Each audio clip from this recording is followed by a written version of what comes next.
Uy, idol talaga kita. Lupit mo. Ano mas masarap? Ako, syempre. Pero try mo muna. Favorite ko yun. Sino mas masarap? Ni Monica, oh. Parang ako.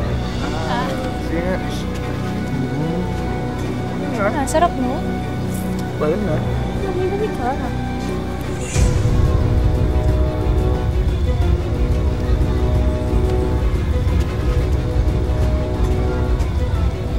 Hoy!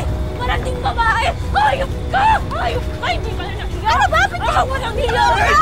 Bitawan mo ako! Ano ba? Wala na nga ako ng anak! Aahasin mo ba ang asawa ko? Wala kang puso! Iriban ka ng buko! Ano ba? Buko! Ha? Anong riban? Kakariban lang ka! O, kung iriban ko kaya yung pangmumukha mo, ha? Ano? Sabi tama na! Hayop ka! Pigilan mo nga yung asawa mo! Nasisiraan na ng ulo! Talagang sisirain ko yung mukha mo! Hayop malandi! Aling paron! Hayop ka malandi ka! Bitawan mo ako! Ikaw babae ka, ha?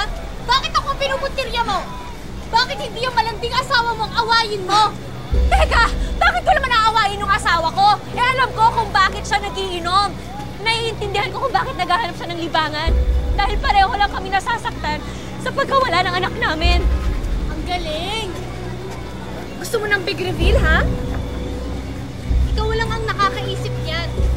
Pero alam ng lahat dito kung bakit nasunog ang anak mo. Hayop ka talaga, walang hiya ka! Hayop ka, wala kang puso! Tama na! Hayop ka! Monica! Umuwi ka na! Loko ka rin eh, no? Gusto mo ba akong maging kontrabida? Hoy, lalaki! Ginigising kita nung gabing nasusunog na yung buong barangay natin.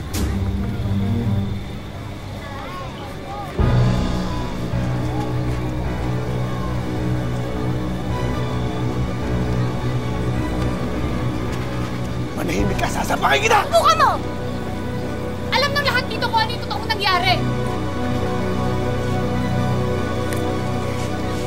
Ano yung sinasabi ng babaeng to?